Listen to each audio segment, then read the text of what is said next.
Chers amis, bonjour à tous et à tous. Je suis très heureuse de vous voir. Aujourd'hui, le soulèvement puissant en Iran est entré dans son 40e jour.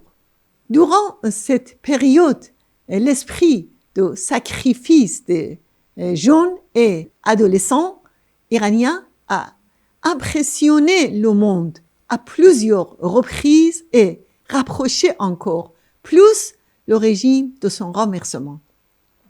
Parmi les événements marquants de ce mouvement, le plus important est le leadership des femmes en première ligne de la bataille contre le monstre de l'intégrisme et du terrorisme. Une génération courageuse mène l'Iran de l'obscurité vers la lumière et de la tyrannie vers la liberté. En face, Khomeini se livre à des crimes odieux les uns après les autres, tuer des enfants, tirer sur des lycéens, brûler des prisonniers dans leurs cellules, massacrer des Baloutches et tuer des Kurdes.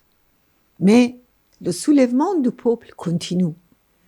Ce qui s'est passé jusqu'à présent a donné plusieurs résultats importants.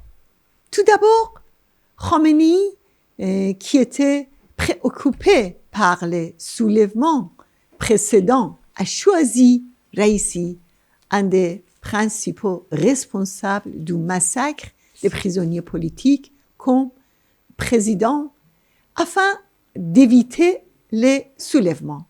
C'était la dernière carte de Khomeini et il a échoué. Deuxièmement, la seule réponse du régime face au soulèvement, c'est la répression. Il n'a pas d'autre solution, mais la répression de ces 40 jours a échoué. Troisièmement, les manifestations ont fortement fragilisé le régime et il ne peut plus revenir à la situation d'avant le soulèvement.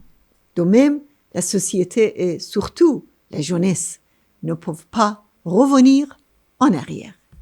Et quatrièmement, même avec la répression, l'OMPI a pu organiser les unités de résistance et les réseaux de résistance. Ces unités jouent un rôle important dans l'organisation et la poursuite du soulèvement. Le mois dernier, les responsables du régime ont exprimé plusieurs fois leur inquiétude sur le rôle des Moudjahidines du peuple dans l'organisation du soulèvement. Chers amis, ce régime va partir. La demande du peuple courageux à l'intérieur et à l'extérieur de l'Iran se trouve dans le slogan « Abat Khomeini » et il rejette toutes sortes de dictatures, celle du Shah comme celle des mollahs. Cela démontre que le renversement est devenu inévitable. Un nouvel Iran se lève, mais les changements dans la politique des gouvernements occidentaux vis-à-vis de l'Iran ne sont absolument pas à la hauteur des grands changements dans ce pays.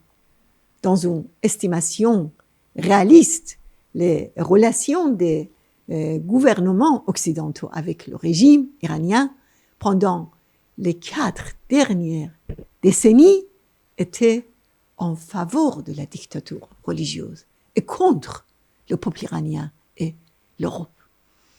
Les mollahs ont imposé à l'Europe des relations basées sur le chantage en raison du terrorisme et des arrestations d'occidentaux en Iran. L'Europe a besoin d'une révision fondamentale de ses relations avec le régime. J'espère que la France va être à l'avant-garde de ce changement. Au centre de cette nouvelle politique se trouvent les droits de l'homme, la résistance et la liberté, c'est-à-dire l'avenir de l'Iran. Nous voulons que la France reconnaisse le droit le plus élémentaire d'un peuple, c'est-à-dire le droit de lutter pour renverser la tyrannie religieuse et instaurer la démocratie et le droit de se défendre face aux crimes sauvages des pastoraux. Quand chaque jour les pastoraux remettent à leur famille les corps mutilés ou brûlés de prisonniers, les pays européens doivent couper leurs relations avec le régime des mollahs. La première étape est de fermer les ambassades du régime et d'expulser tous leurs agents de France. La France et tous les pays européens doivent agir avec rapidité et faire pression pour obtenir la libération des prisonniers politiques. Les manifestations ont montré la perspective de l'Iran libre de demain.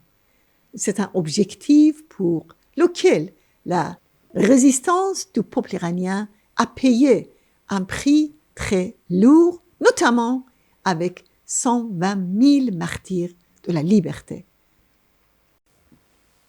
Voici le livre avec le nom de 20 000 de ces martyrs. Notre objectif est une république démocratique avec ses valeurs comme des élections libres, la séparation de la religion et de l'État, l'égalité entre les femmes et les hommes, la liberté pour les femmes de choisir leurs vêtements et leur participation égale à la direction politique et l'abolition de la peine de mort. Nous voulons un Iran non nucléaire qui recherche la paix et la coexistence internationale.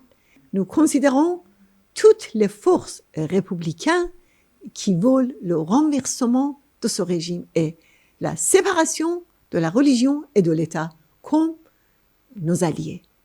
Nous nous sommes battus pour la cause de la liberté et de la démocratie et nous voyons aujourd'hui le résultat de ce combat dans les soulèvements. Je vous remercie.